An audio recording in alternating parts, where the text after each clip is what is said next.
기관지염에 대해서 다시 말씀드리겠습니다. 독감이나 인플루엔자 등 유행할 때 기관지염이 나타날 확률이 높다. 바이러스나 세균 감염, 알레르기 유발 물질, 흡연, 대기온 물질 여러 가지 원인으로 기관지염증이 생긴다. 기침, 객단, 호흡기 질환이 발생합니다. 기관지염의 경우에는 바이러스로 인한 감염이 가장 흔하다. 폐렴은 세균성이 더 흔한 것 같습니다. 바이러스로 인한 감염이 가장 흔하며 아마 이게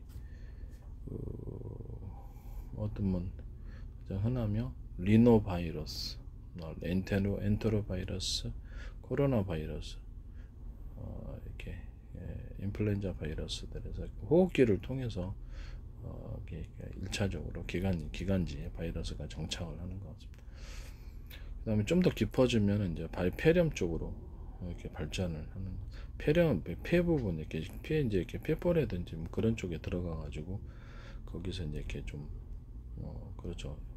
액상 같은 것이 나오게 되고, 그러면 거기 이제 세균이 발생을 하는 뭐 그런 거 같은데, 음식물 흡입 같은 거 있어가지고 거기, 아니면 음식물을 통한 것이든 뭐든 간에 그쪽으로 넘어가가지고 폐 속에서 이제 이렇게 썩는 건가요? 어떻든 간에 폐렴은 이렇게 그 세균성이 많고, 기관지염은 바이러스성이 많다. 이렇게. 만성 기관지염은 폐기종과 함께 만성 폐쇄성 폐질환의 한 종류인데, 유독가시도 원인이다. 대부분 흡연을 주 원인으로. 그걸 거기다가 자꾸 끓여서 연기, 독성 연기가 계속 들어가는 거잖아요. 담배는 수많은 독성이 있고, 뜨겁고 그러다 보니까 만성적으로 거기 이렇게 좋지 않은 물질이 달라붙으면 거기 염증을 일으키겠죠. 그래서 아마 그런 것 같습니다. 상처 염증이 생기나 보죠. 기침에 동반되는 흉통과 객담, 소량의 객혈도 나올 수 있다. 쌕쌕거리는 천명하면 숨찬 증상이 생길 수 있다. 이거는 급성 기관지염보다 만성 기관지염이 더 흔하다. 발열 동반 시 폐렴과의 감별이 필요하다. 그래서 천식도 이런데요, 그죠? 급성 기관지염은 일시적이고 2-3주 정도, 겨울철에 더 발생을 해요. 바이러스 연관성, 감기, 편도선염, 인플루엔자 감염 이후에 많이 나타납니다. 1년 내 3개월 이상 연속 2년 이상 계속될 때 만성 기관지염으로 진단한다. 그 다음에 코로나 바이러스는 급성 기관지 유발하는 여러 바이러스 중에 하나다. 사스 바이러스. 그래서 기관지염뿐만 아니라 폐렴을 일으키고, 이에 따른 호흡 부전과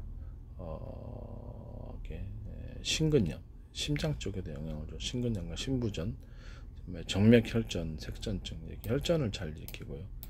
그다음에 뇌병증, 이렇게 심각합병증을 유발할 수 있다. 발열과 마른 기침, 인후 근육통.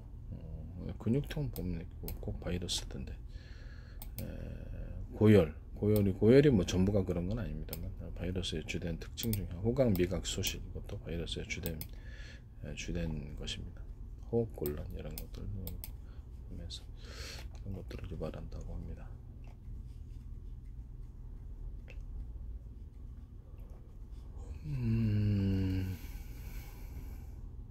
그래서 급성 기관지염은 치료 없이 3주 내에 자연스럽게 호전이 되고, 이렇게 이런 것들이 있고, 바이러스에 의한 감염증의 주 원인입니다.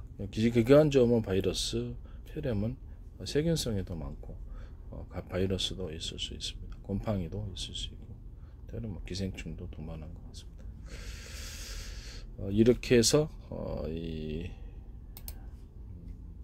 대략적으로 보고, 나중에 이제 세부적인 상황에 들어가서 동영상을 다시 제작을 해서 대략적으로 이해하고, 그 다음에 궁금한 것들을 찾아보면 서로 연관관계가 있다라는 거죠. 제가 왜 이런 접근법을 사용했냐면, 바이러스나 세균 질병을 이해를 해야지 일단 어떤 질병인지 진단을 해야 되거든요.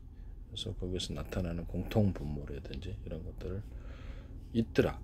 바이러스가 있더라는, 바이러스와 암, 바이러스와 난치성 질병, 자가 면역 질환 등등등, 이게 바이러스가 일으키는 공통 분모가 있더라. 그래서 그 부분을 제가 찾았다라는 거죠. 공통 분모를. 그런 것을 제가 기반으로 해서 이것은 바이러스성이다라고 판단한다라는 거죠. 병원에서도 오진이 많고요. 병원에서도 오진이 많습니다. 그래서 이렇게 대략적으로 각 질병, 주요하게 일어나는 질병에 대해서 이렇게 판단할 수 있는 기준이 생기게 되면 그 다음부터 질병이 그렇게까지 어렵지 않다라고 저는 생각하고 있습니다. 그래서 각 질병에 대해서 치료 방법을 대략적이나마 다 정립을 해놓은 상태라는 것을 말씀을 드려요. 결코 엉터리가 아닙니다. 관련 댓글을 10개를 이상 더 내려다가 안 줘서 그냥 내뒀습니다.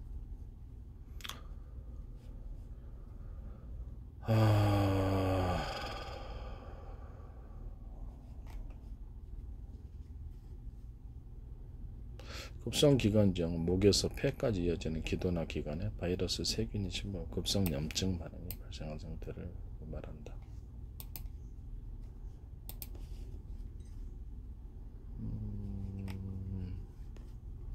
이게 노래가 안 나오더라고요. 그건 저도 이게 한 달 동안 한 20며칠인가 또 노래를 못 불렀었어요.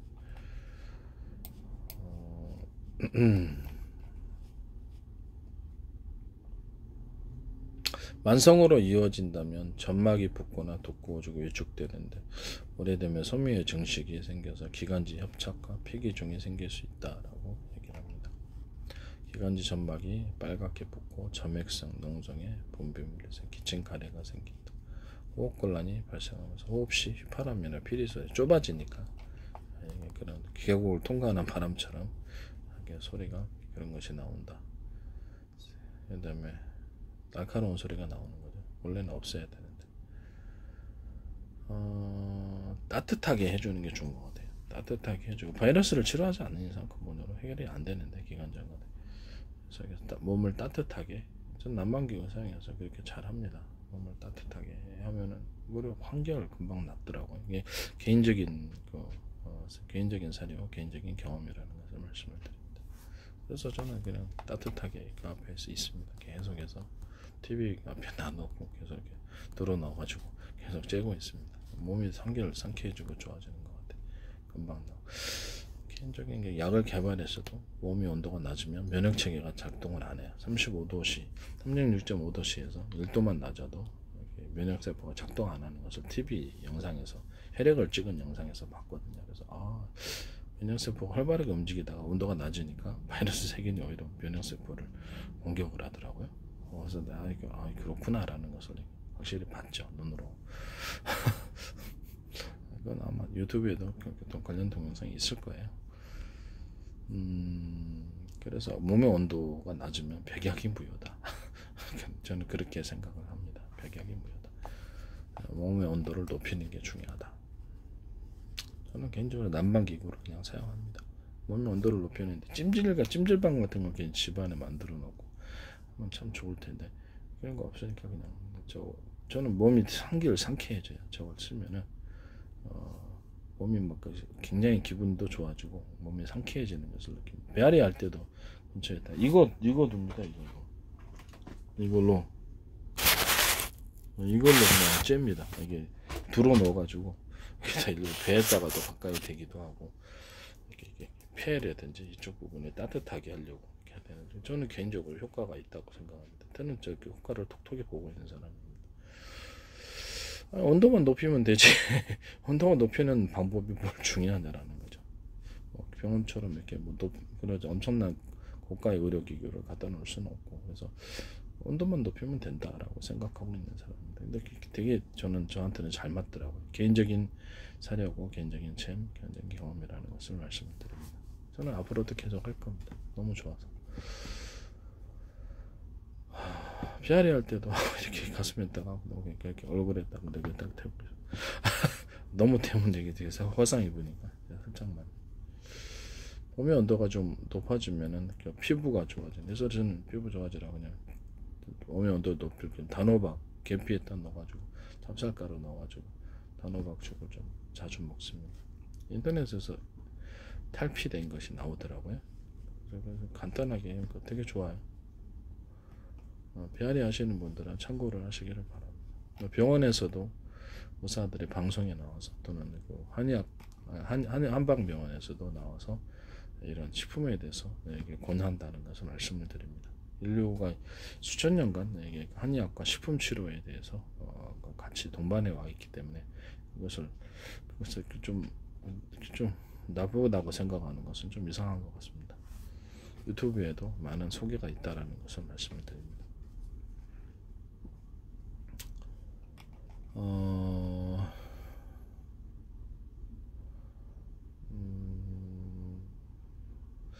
모세 기관지염은 폐의 가장 작은 공기통로의 새 기관지, 기관지인데 새 기관지 좀 그렇죠. 작은 공기통로 에 생긴 염증을 말하는데 3세 미만 영유아에게서 호흡기 세포 융합 바이러스나 인플루엔자 바이러스에서 발생한다고 알고 있습니다. 여기 알려졌다라고 합니다. 모세 기관지염, 아카시아는 이제 모세 기관지염이 발생을 하고 폐렴으로 진행된다라고 나옵니다.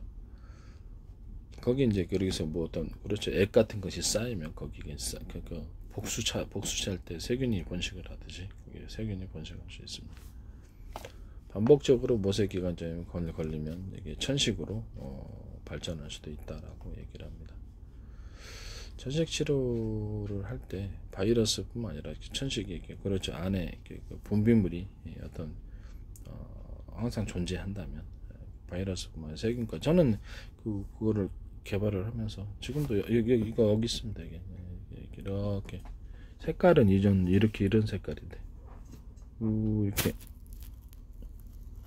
이런 색깔 다 먹었네. 이런 색깔입니다. 바이러스 세균 둘 다를 잡을 수 있도록 이렇게 만들었습니다. 둘 다를 잡아서 이거 먹고 있습니다. 그래서 좀 아까쯤에도 먹었고 지금 다 먹어. 한 컵 가지고 여러 컵 말면서 저는 좋습니다. 수시로 먹고요. 몸에도 전혀 이상이 없고 쓰린 것도 없고 그렇습니다. 저는 이런 그렇죠. 어떤 누구도 이런 것에 대해서 의학을 연구하거나 과학을 연구하거나 치료에 대해서 자유롭게 발표하거나 이런 세상이 됐으면 좋겠네요.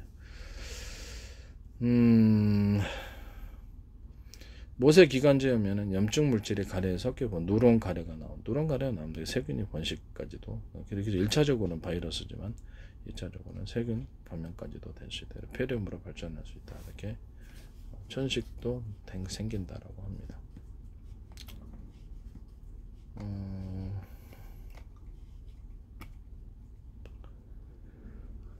모세 기관지염과 폐렴으로 진행될 수 있다.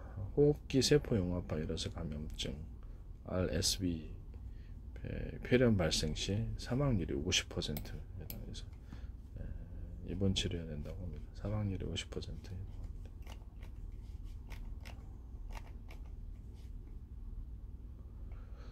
그래서 이런 부분들에 대해서 어느 정도는 그렇게 뭐랄까 상식적으로 알아둔다면 그 부분에 대해서 정확히 저는 간단하게 그 동영상 몇 개만 보더라도 전체 질병에 대해서 대략적으로 파악할 수 있도록 그렇게 제작을 하겠습니다. 의학 관련해서는 너무 방대한 자료가 있기 때문에 축약해서 이렇게 누가 이렇게 가르쳐 준다면 판단하기가 되게 쉽겠죠. 그래서 이런 부분들을 잘 말씀드립니다. 기관지염 하면 그냥 바이러스, 폐렴 하면 이렇게 바이러스, 세균 이렇게 세균성이 더 많답니다. 그래서 이렇게 생각하시면 되겠습니다. 천식 이렇게 하면 천식이 이제 비염에서 천식으로 이어지는 건데 그것이 처음에는 바이러스가 원인이 됐다가 이렇게 폐가 이제 망가지고 이렇게 되면은 거기에 세균이 있을 수 있으므로 천식 치료는 바이러스 세균 치료를 같이 해야 될 것으로 생각이 듭니다. 만성적인 염증이 기관지와 폐에도 나타날 수 있다라는 거죠. 그래서 그 부분을 저는 이제 둘 다를 소멸시킬 수 있도록 만들었기 때문에 저는 그냥 이거 먹습니다. 저도 이제 누런 가래가 나올 때가 있거든요. 그래서 그럴 때 그 사람인 줄 알아 이렇게 그러니까 보통 이렇게 각질 감기, 독감, 별개 기관지염도 걸렸었다 그러잖아요. 한 달 동안 제가 고생했다고. 한 달인가 20 며칠 동안 20 며칠 정도 걸린 것 같은데 20며칠 그래서 이게 계속 걸린데 그래갖고 개발을 해서 치료를 했습니다. 개발을 했어요. 그것 때문에 개발을 했던 것으로 생각이 됩니다. 그걸 치료하려고 개발을 했죠. 그래서 저는 제가 혼자서 의료법을 위반하고 있지 않으며 기인만을 치료하고 있습니다. 그래서 치료합니다. 지금은 별다른 아픈 데가 하나도 없습니다. 노래도 잘하고, 기관지염, 휴증도 없고, 그렇습니다. 그래서 개인적으로는 그냥 비염이라든지 천식 이런 것들 다 폐렴, 기관지염 치료를 쉽게 할 수 있습니다. 치료를 방법을 공부를 하고 이제 알았기 때문에 치료 방법을 정해놨습니다.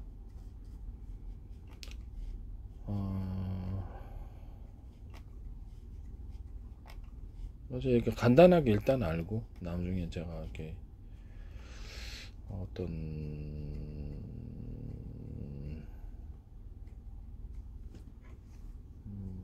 모세기관지염의 바이러스 가장 흔한 균은 RSV 바이러스.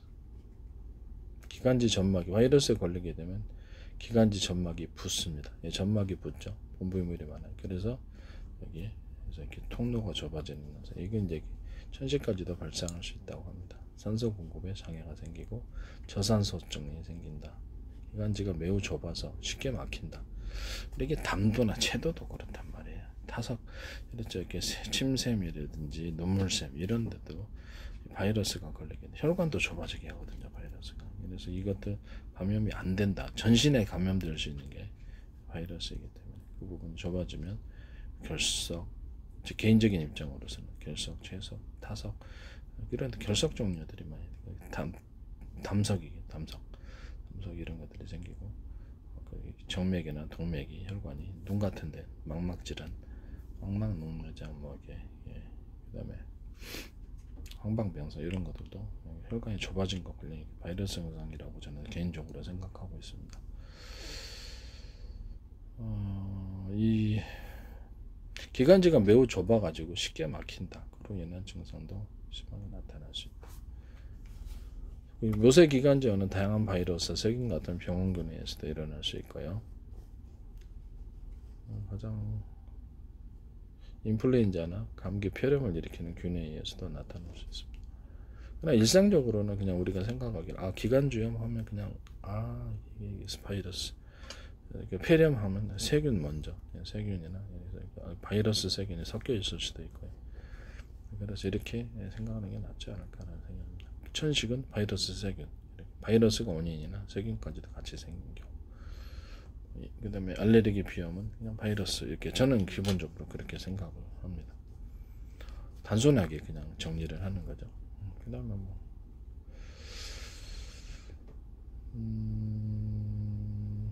공부를 해도 다 까먹거든요. 그래서 단순하게 정리를 하는 게 매우 중요한데, 그러고 나서 이제 제가 그래서 궁금한 것을 다시 구글이나 이런 걸 쳐가지고 다시 그 부분 증상을 다시 파악하고, 그래서 내가 어떤 질병에 걸렸다 그러면 그 부분을 다시 연구를 합니다. 그래서 치료 방법을 다시 정립을 합니다. 치료 방법을 찾습니다.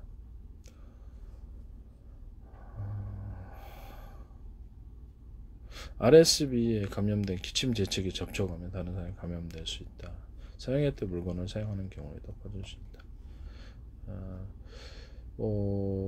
HIV 감염 같은 기관 및 골수에서 면역계 질환에 있을 때 위험하다. 그 다음에 심장질환이나 폐질환, 알레르기, 난포성 선멸증, 다운 증후군 환자에게 위험이 증가한다. 이렇게 미숙아나 저충아, 저체중 신생아의 경우에도 위험하다. 쌕쌕거림은 1차적으로 기관지염을, 천식이 아니라면 기관지염을 의심을 해야 된다. 그래서 기관지가 좁아져 있다라는 것을 의미하는 거기 때문에 그렇게 생각하면 되겠습니다. 갈비뼈의 아래 부분이 쑥쑥 들어간답니다. 뭐 때문에 그럴까요? 애기들 잘 걸린다고 하는데, 숨을 들이쉴 때 콧구멍이 더 커집니다.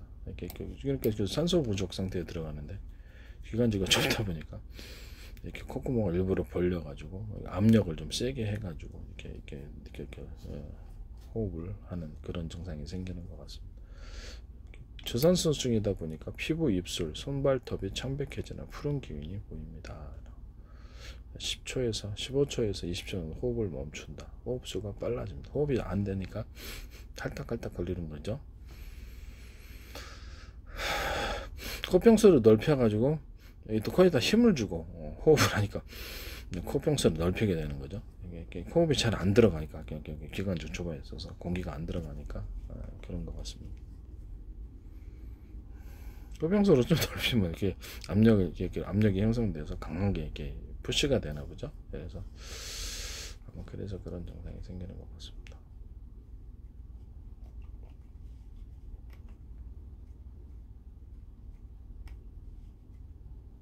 주로 바이러스 감염이 의한 것이다. 2차성 세균 감염으로 인해서 중이염도 발생할 수 있고요. 폐렴도 동반할 수 있다. 가래로 인해서 기관지가 막혀서 무기폐가 발생한다. 기관지가 막히는 증상, 가래로 인해서 생겨. 그때 물을 좀 따뜻하게 이렇게 폐했다가 개인적인 입장입니다. 개인적인 견해로서 따뜻하게 이렇게 폐했다. 이게 쐬주면 그 부분이 녹아가지고 원활할 수 있고 좁아져 있던 것이 완화될 수 있습니다. 이해가 가시죠? 이 부분이 완화될 수 있다는 것을 말씀을 드립니다.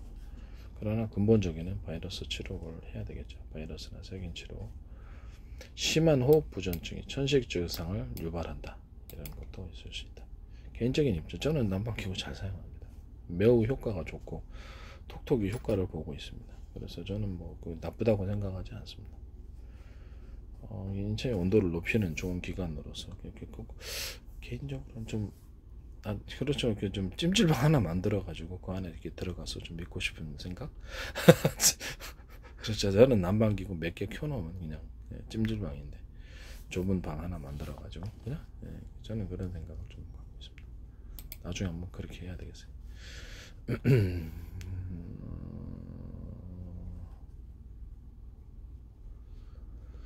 천식까지도 잘 생길 수 있다. 기도가 막힐 수도 있고 심한 경우는 사망.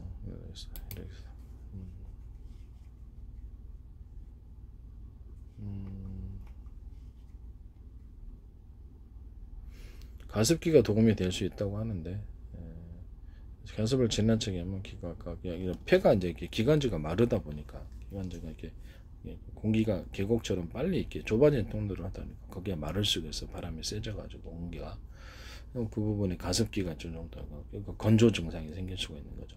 그러면 이제 그걸다가 가습기를 들어주는데 살균제를 하지 않고 그냥 이렇게 씻어가지고 하는 이런 가습기 있어요. 조그만 거 이만한 거 있는데 귀여운 거 있거든요. 그걸로 저는 가습기가 필요하면 하는데 지금 딱히 아픈 데가 없으니까 하지는 않는데 옛날에는 거기다 약초물을 넣어가지고 가습을 했었죠. 약초물을 개인적으로 들여 마셔가지고 그래서 안에를 살균을 하려고 그런 방법도 써봤습니다. 제가 개발한 약초가 이게 세균과 바이러스를 소멸시키는 약초인데 그거를 이렇게 가습기 미니 가습기 있어요. 이만한 거 그냥 살균제로 하지 않고 그냥 세척하는 것 넣어가지고 증기를 들이마시는 방법으로 해서 이렇게도 이렇게 치료를 해봤습니다. 다양하게 시도를 많이 해봤다라는 것을 말씀드립니다.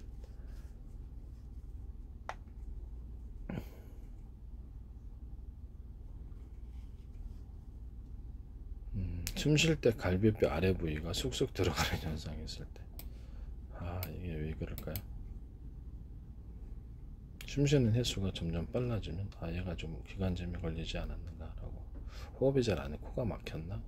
아니면 기관지염에 걸렸겠구나 이렇게 생각을 하고 병원 방문을 해야 된다고 하네요.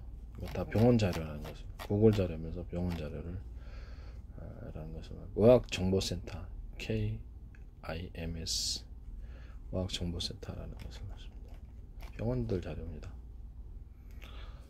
자, 다음 동영상에서 또 다른 것도 계속 다루겠습니다.